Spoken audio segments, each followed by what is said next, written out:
This is a growing problem, and the symptoms of ADHD impact kids across all environments. It's a disorder that affects families and children around the world, attention deficit hyperactivity disorder.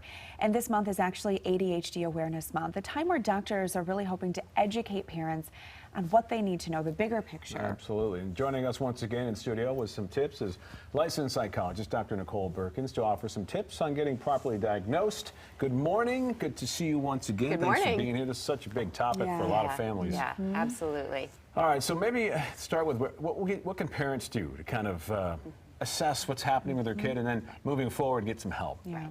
Well, anytime a parent has concerns about their child in any realm, it's important to connect with that child's healthcare provider to talk about what the concerns are, whether it's hyperactivity, inattentiveness. A lot of times, especially with ADHD, it's when the child first starts in school and teachers and other staff are bringing concerns about how the child is in the school environment.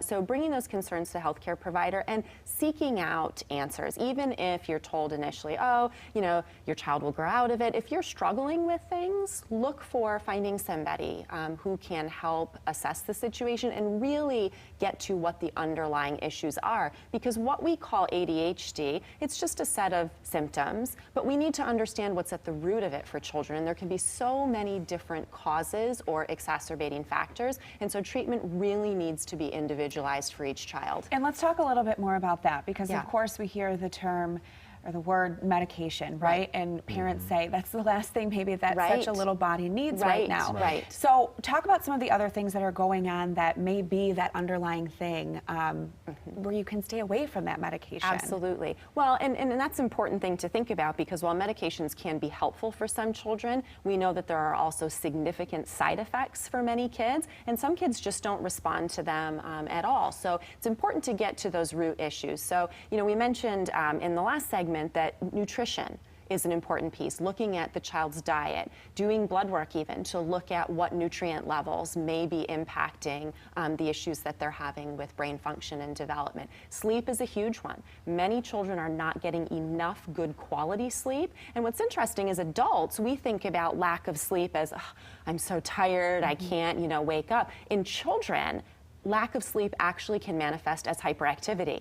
So kids who are really sleepy and are sleep deprived are bouncing off the walls, are really busy, are impulsive. So that's important to get that issue sorted out. Electronic devices is another big one, and the studies are showing more and more that as the amount of time increases that kids are spending on devices, it is more and more difficult for them to concentrate, for them to manage their emotions and their behaviors. So that's another factor to look at. And then there's the emotional issues for sure.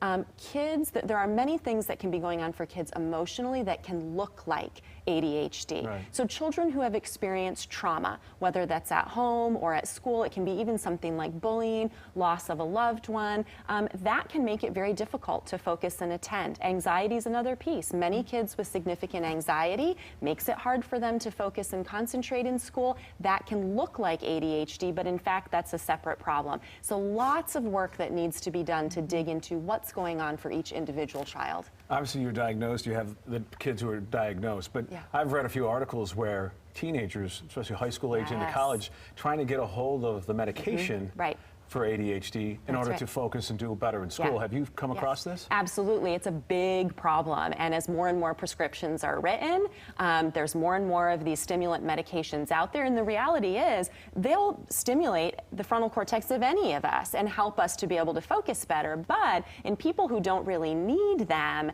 that can cause major issues with dependency, can cause major side effects. So it's a major substance abuse problem that's going on, particularly on college campuses nowadays. Yeah, that's really interesting.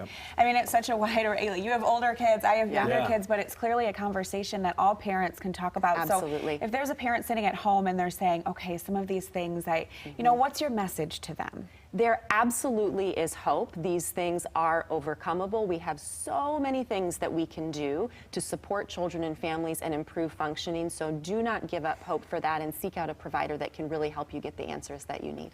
Very good. And how can folks reach you? My clinic is Horizons Developmental Resource Center, horizonsdrc.com. All right. Thanks for being to here. Thank you. All right, 7:27. Well, they went to bust